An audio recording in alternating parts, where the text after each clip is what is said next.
back to The New Norm. I'm Dr. Lou Graham, and this program is brought to you by Midway Dental and Catapult Education. I'm going to go back to the year, let's go 2005. About 15 years ago, I pick up a book, and it's called $1 Million Dentistry. Now, you can immediately think I'm a capitalist, I'm just going for money. Not so the case. So I read this book by an author named Gary Kadi. Now, I'd already met Gary. I'd already gone to a few courses on Gary, but my whole thing is when you read a book, you can underline it, do all the cool things and go back and read it and then bring it to your team and kind of work together. Well, if I had to say there was one book that has formulated how my practice runs, especially targeting hygiene, and I will go back to $1 Million Hygiene, and how my hygienist encompasses the total role of diagnostics, which become even more evident in this COVID era. This was a groundbreaking book. Now we're 7 books later. Gary he's authored now 7 books, and he has now been running NextLevel as the CEO since 1996. This is going to be a very fast-paced interview, and we're going to do a number of them because we're never going to get it all in. And I'm going to start off, Gary and I have definitely, I think, a close enough relationship with. Gary understands both crisis management overall and personal crisis management. So first off, Gary, welcome this morning on a Saturday morning. Let's talk about how your day started today, if you don't mind. Oh, thank you so much, Lou, for the privilege of being here, and thanks to Midway as well. This morning, I celebrated my 12th year of sobriety with the group that I work with. And, if you would have told me 12 years ago that when my wife came to me and my son was diagnosed with autism, and my wife came to me and said, look, we need to get this guy healthy. And, my nickname is Party Fresh, Lou. So, she said, listen, Mr. Party Fresh, you don't have to quit drinking, but you can't stay here.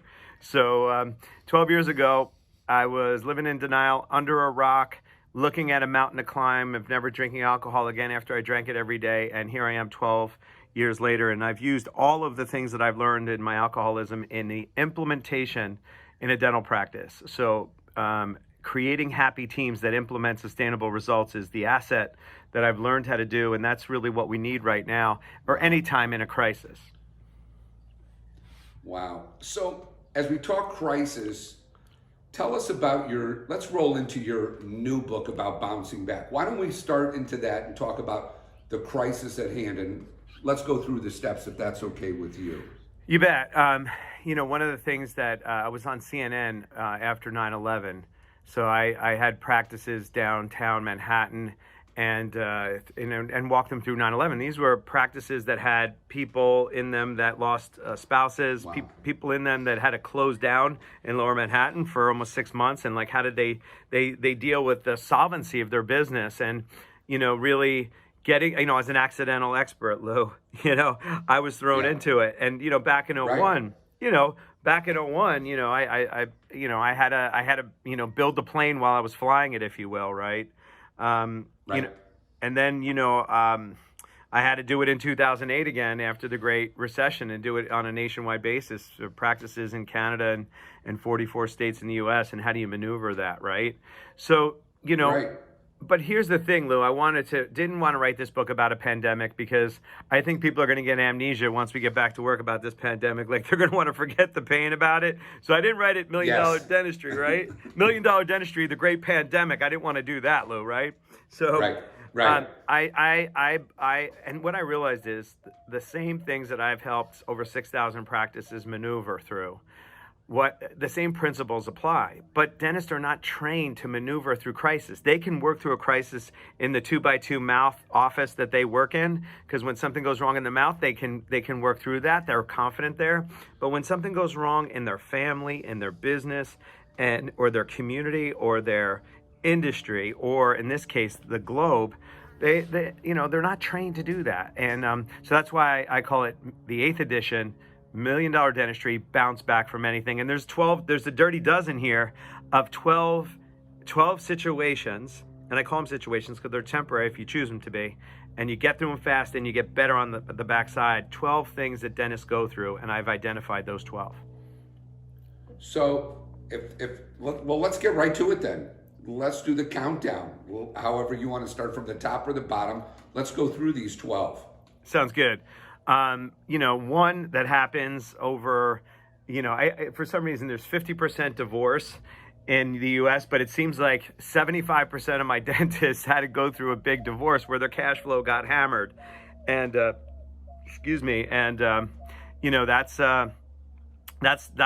a big one that's common to a lot, is a big divorce. Now, I would say that that's one of the most common.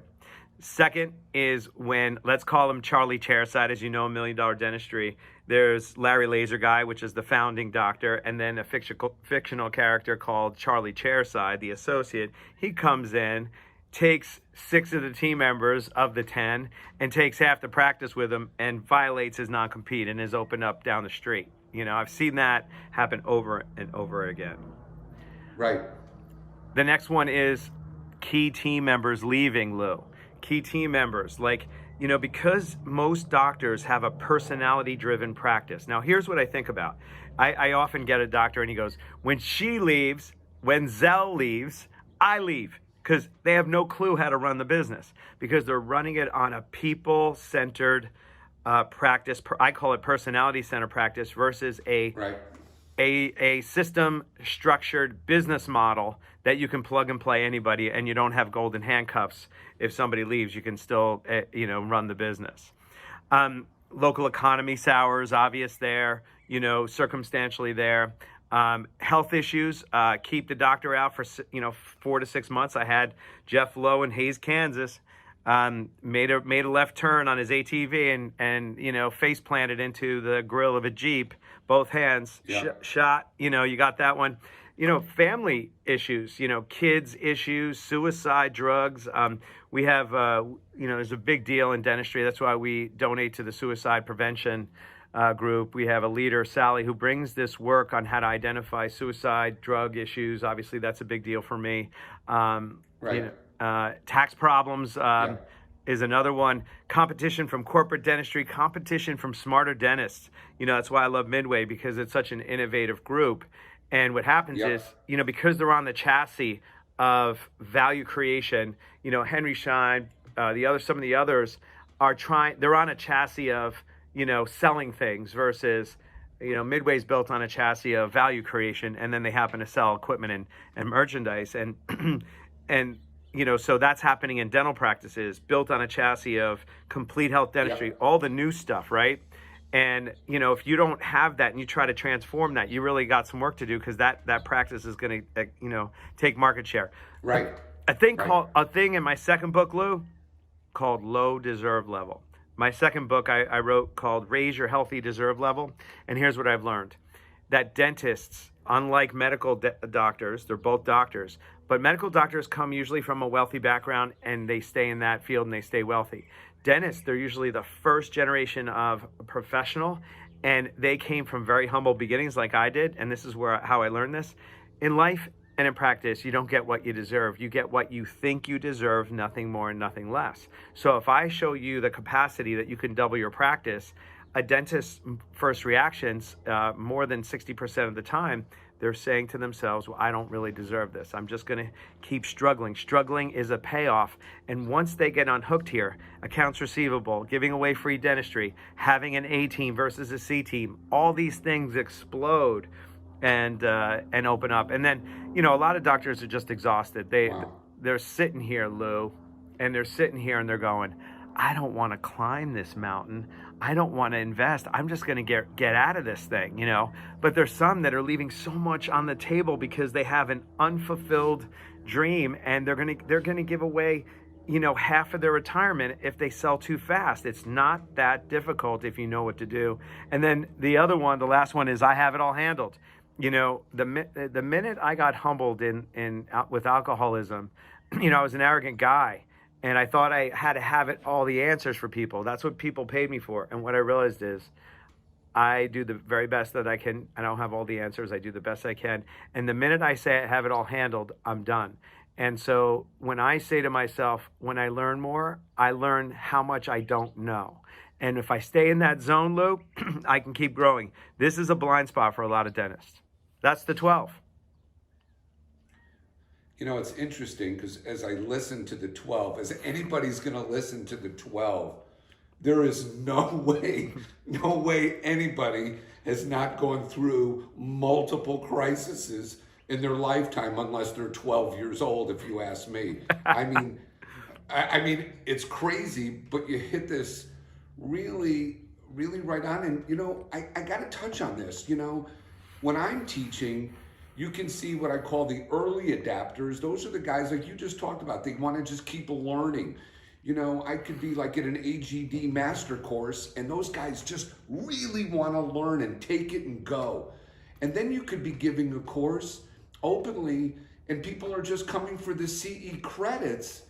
And I think those are the people you just talked about. They've just come from wherever, they're at a point wherever, and they're just not going to take the opportunity to grow where they can grow. Am I kind of catching that right? Yeah, well, you know, I want to identify the 3 types of dentists.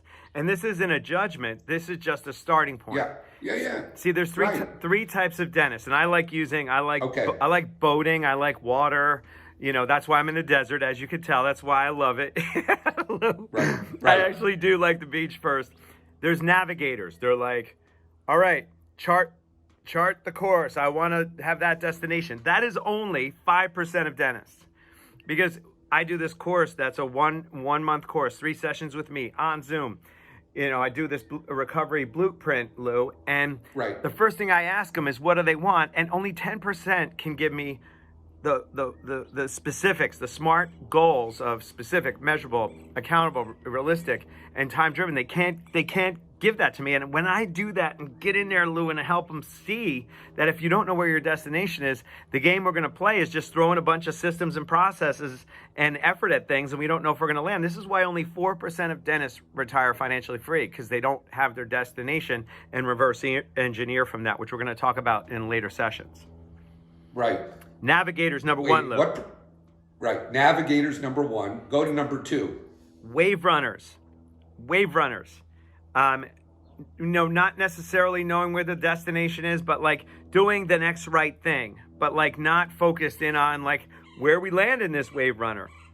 Riding the waves, whatever's hot, you know, listen to you on stage, listen to somebody in dental economics, and just being, you know, this profound poet said this amazing, when you stand for nothing, you fall for everything. That's why people are stressed. That's why they have so much to do. That's why they're so busy. We clear away all that clutter the minute you know where you want to land.